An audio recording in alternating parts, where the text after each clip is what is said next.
Tenth का mathematics में real number चल रहा है, वास्तविक संख्या, पाठ 40। उदाहरण 10, दर्शाइए कि 5 माइनस रूट 3 एक अपरिमेय संख्या है। इस टाइप का जो भी हिसाब आएगा हम लोग उल्टा मान करके चलेंगे। तो यहाँ मानेंगे, माना कि 5 माइनस रूट 3 अपरिमेय नहीं बल्कि परिमेय संख्या है, ये मान करके चलेंगे।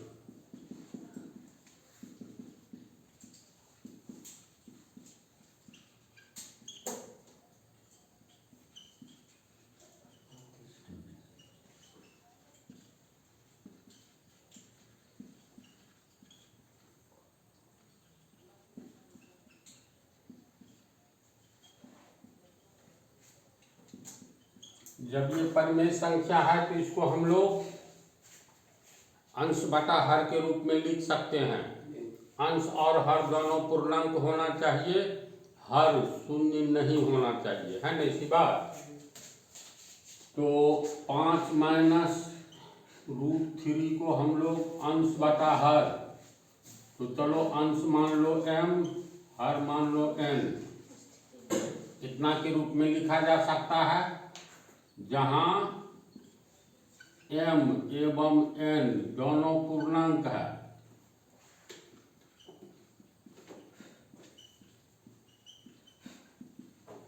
तथा हर जीरो नहीं होता, यानी n is not equal to 0, ठीक है। अब m बाय n पूर्णांक है ना, तो इसको हम लोग लिख सकते हैं, और 5 माइनस रूट 3 बराबर m बाय n, और 5 m बाय n को प्लस में है तो बराबर के पहले लेंगे तो माइनस में आएगा, इतना लिख सकते हैं। माइनस रूट 3 को आगे कर दिए तो प्लस रूट 3, फिर लिख सकते हैं दाईं ओर वाला को बाईं ओर कर दो, रूट 3 बराबर 5 माइनस m बाय n। यहाँ पर ध्यान ये देना है, m भी पूर्णांक है, n भी पूर्णांक है, n शून्य नहीं है। तो मान लो कोई पूर्णांक है, तो इसका मतलब कोई भी पूर्णांक लो, सिर्फ धनात्मक पूर्णांक की बातचीत यहाँ नहीं, ऋणात्मक पूर्णांक की बातचीत भी करोगे तो m का मान लो, m बराबर कोई पूर्णांक 8 मान लो, n बराबर तो 9 मान लो, तो 8 बटा 9 ये कौन सी संख्या है? परिमेय संख्या है। p बाई q के रूप में लिख सकते हैं, जहाँ पर p भी पूर्णांक q भी पूर्णांक होना चाहिए।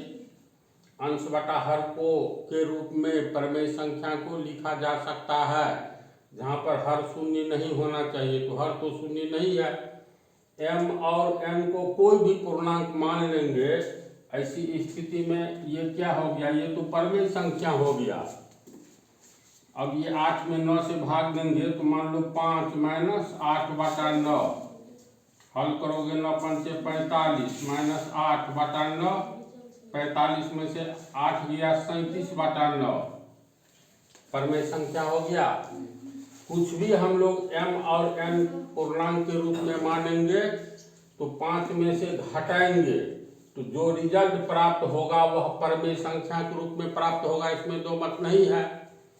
तो इसका मतलब है ये तुमको m बाय n, चूंकि m भी पूर्णांक है n भी पूर्णांक है, तो m बाय n परिमेय संख्या है। अब परिमेय संख्या में से परिमेय संख्या को घटाएंगे तो रिजल्ट परिमेय संख्या आएगा ना। तो रूट 3 इसको हल करके जो प्राप्त होगा वह परिमेय संख्या प्राप्त होगा, ऐसी बात लग रहा है। तो हम यहाँ पर लिख सकते हैं, यहाँ यहाँ 5 माइनस m बाय n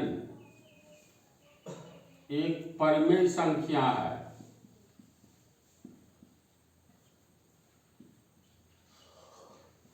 और दिया हुआ है रूट 3 बराबर इतना।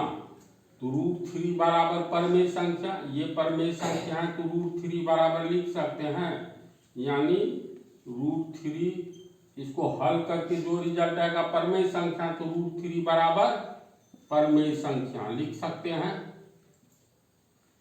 अब बोलो √3 तो परमेय संख्या नहीं है, पढ़ चुके हैं, ये एक अपरमेय संख्या है। तो लिखेंगे यहाँ √3 एक परमेय संख्या है,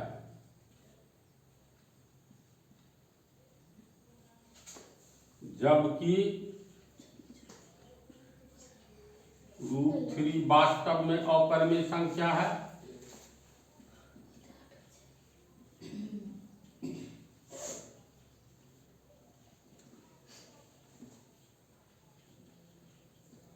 अब मान लो किताब स्त्रीलिंग है ना जी, किताब फट गई, किताब स्त्रीलिंग शब्द है, साबित करना है, साबित करें कि किताब स्त्रीलिंग है। हम लोग उल्टा मान लेंगे तो किताब स्त्रीलिंग नहीं है, पुल्लिंग है, अंत में साबित होता है पुल्लिंग भी नहीं है, इसका मतलब स्त्रीलिंग है। जब यहाँ क्लियर है √3 अपरमेय संख्या है, यहाँ निकल गया जो √3 एक परमेय संख्या, जबकि √3 वास्तव में अपरमेय संख्या है, यानी इससे साबित होता है √3 एक परमेय संख्या है, जबकि √3 वास्तव में अपरमेय संख्या है।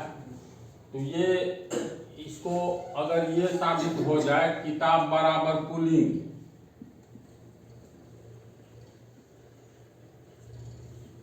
तो यहाँ पर किताब कभी पुल्लिंग नहीं होगा। हम लोग ये साबित किए, जो माना कि किताब पुल्लिंग है, अंत में साबित हो गया कि किताब पुल्लिंग है और वास्तव में स्त्रीलिंग है, तो किताब स्त्रीलिंग और पुल्लिंग दोनों नहीं हो सकता है, वास्तव में स्त्रीलिंग है। यहाँ पर √3 साबित हो गया है परमेय संख्या है, जबकि वास्तव में √3 परमेय संख्या नहीं बल्कि अपरमेय संख्या है।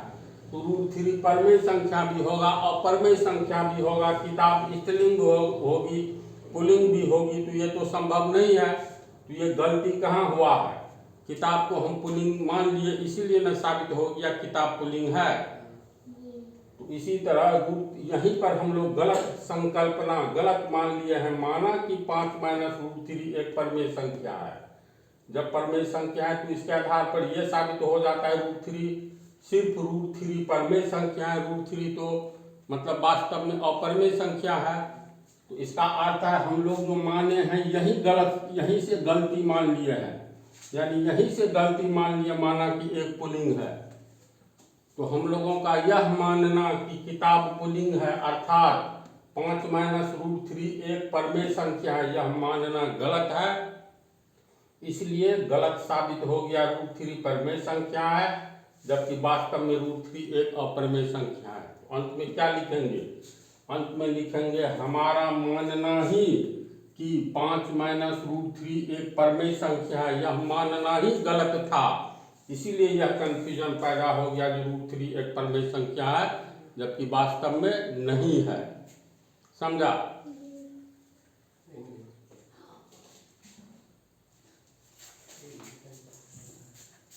यहाँ पर लिख दिए हैं, यहाँ साबित हो गया कि ये जो साबित हुआ है √3 परमेय संख्या है, यहाँ साबित हो गया है कि √3 एक परमेय संख्या है, जबकि √3 वास्तव में अपरमेय संख्या है।